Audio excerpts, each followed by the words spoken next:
Hey, today we're going to talk about the elements of personal branding and the types of personal brand you want to create. In case this is the first time you're watching a video from this channel, know that this video is part 4 of the Start Your Personal Brand Website video series. If you have missed that 3 videos, you can check out the links in the description or you can check out a playlist here. I intend to make this into a full course on personal branding online, so if you want to get a free course on personal branding, subscribe and do me a favor, hit the like button for the YouTube algorithm. I really appreciate that. Now, this video is very important to you as you're building up your personal brand. As you're putting yourself online, you can be very nice and chatty in front of a camera, but if you cannot connect with your audience, you won't sell. So in this video, we'll be talking about the things that will help you make that connection with your audience. Now, this is not something that I came up with, but it's something that I've learned. I have to give full credit to Russell Brunson, who have written this concept in his book called .com Secret. You can get the book for free if you want, you just need to pay for shipping. I've left the link in the description. It is really an interesting book that covers a lot about online marketing and personal branding, so I highly recommend that you give it a read. So without further ado, let's talk about the elements of personal branding, and you definitely want to stick to the end of the video because in the next part, we'll be identifying your brand identity. So the first element is your backstory. Your backstory is going to be very important for you to connect with your audience. Now, obviously, you don't need to talk about how poor you were and now you are rich if you are a fitness coach, or you don't need to talk about how born you were and now you have strong and healthy hair if you are teaching people how to make money. You need to talk about your personal stories that matter and that are relevant to what you do with your personal brand. If you are a fitness coach, talk about the adversities you have faced and what drives you to become a fitness coach. You were a fat kid and you overeat all the time. Maybe something happened to you, you went to the hospital, the doctor said you need to do something about your weight, otherwise you'll be dead. That woke you up and you train like crazy, not because of you but for the sake of your family, and you never want others to go through the horrible experience you have been through. This is the example of a backstory. So what we are essentially doing is to make a connection with your audience because people buy from people who understand them. If you are a fitness coach, people see you up here and some people will feel intimidated, so you need to bring yourself to their level to let them understand that you were once at their level, and a backstory is the best way to do that. And this applies to whatever niche that you are in. It's not necessarily for fitness coaches only. You just need to understand this concept and apply it to your personal brand. Tell personal stories that are relevant to what you do to make the connection with your audience. Now, the next element of your personal brand is super important. If you can tell stories in parables, meaning tell short stories as much or wherever possible that reinforces the point that you are making for everything that you do online, you'll be gaining a lot of followers and a lot of people will want to buy from you. Let me explain to you why it is so important. You could be creating a YouTube video about a certain topic, for example, how to lose weight fast.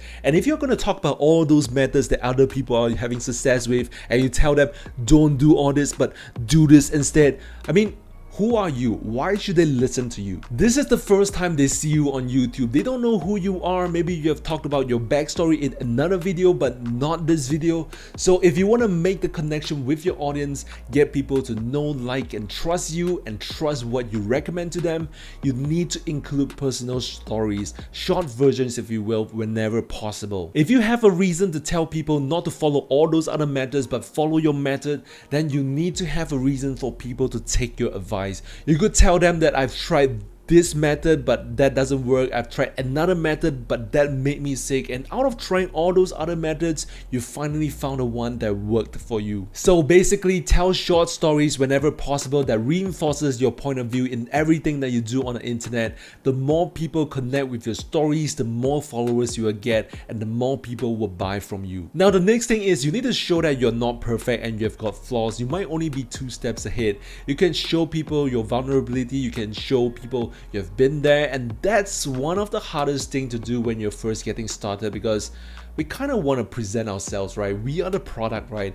We want to polish ourselves, we want to make ourselves look good as possible, and it's kind of go against being vulnerable or being open. But believe it or not, that's kind of what you have to do to connect with your audience. You've got to be real. especially on YouTube or wherever social media channels, because you are the face of the brand. People need to see somebody behind and what's going on, and it'll be like, oh yeah, that guy did that, and oh my god, I did that too, and it's so bad. So maybe if I follow this guy who is just a few steps away, I could be like him. So you show people character flaws and that you're only a few steps ahead. This is really powerful. And finally, we have polarity. Now this is a really tough one, and let's take this as an example. There is a meter towards the topic vegan diet. There are people who are just die-hard fans of it, and there are people who literally hate this. Now the thing is, when we are putting ourselves out, it's very common for us to want to try and please this group of people, and at the same time we want to please this group of people. And honestly, if you're trying to please everybody, you actually please lesser people, and you're probably getting more haters. So the fact is, whatever you do, you need to polarize. You need to be somebody who stands out and has a message. Whereas if you're part of this group of people and you have a lot of people agreeing and supporting you and your statement, but at the same time you will have haters, but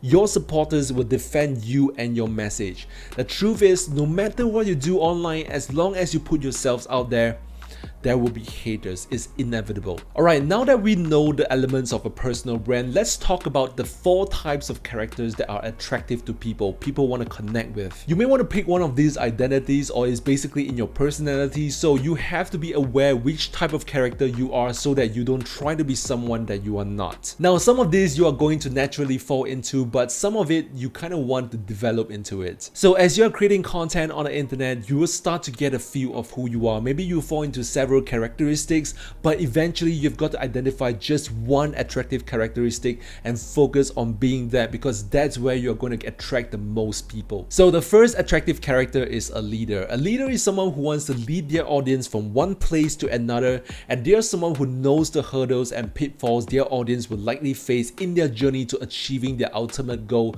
So a leader will want to extend their help to lead people towards the right direction while avoiding those pitfalls. The second type of attractive character is the adventurer or crusader. This character is intriguing because they always have a curious mindset. They may not have all the answers, but they will take people through a journey to discover the ultimate truth. And this is very powerful and is very suitable for people who are on the journey and they are building up their credentials. So for example, you're interested in becoming a professional baker, but right now you are not. So you will document your entire journey. You'll post content every single week to show people that you don't have all the answers, but you will get the answers to them while venturing the unknown. People will follow you because you are kind of on a mission to do something. You might fail or you might win, but people are interested in the process because it's real. So if you're on a journey, you might want to do something like that. The third type of attractive character is the reporter. So this character is suitable for someone who has not yet blazed the trail, someone who has not walked the path of their audience but has the desire to. So they will put on the reporter's hat and go get the answer. They will typically interview lots of people who are authorities in the niche.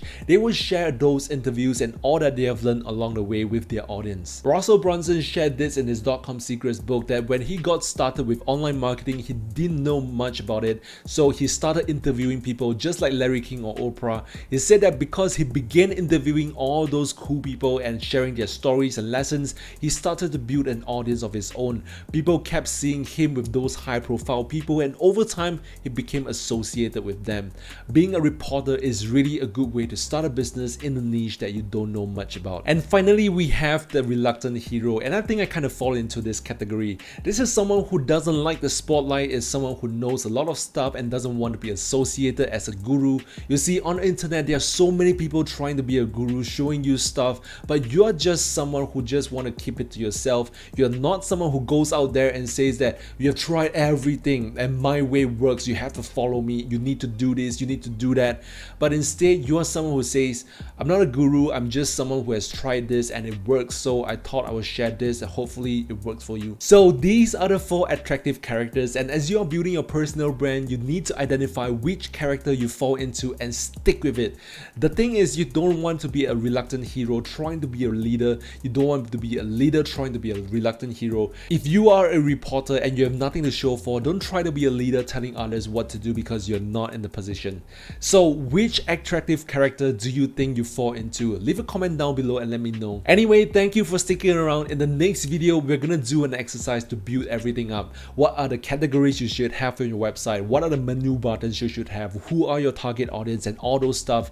We're gonna pen down everything so that it will be the document you refer to from time to time to see if your personal brand is moving in accordance with the document. So if you haven't subscribed to the channel yet, please do so and show some love. Give a like to this video. I really appreciate that. And if the next video is up, I will post it up on the right, or you can check out the links in the description.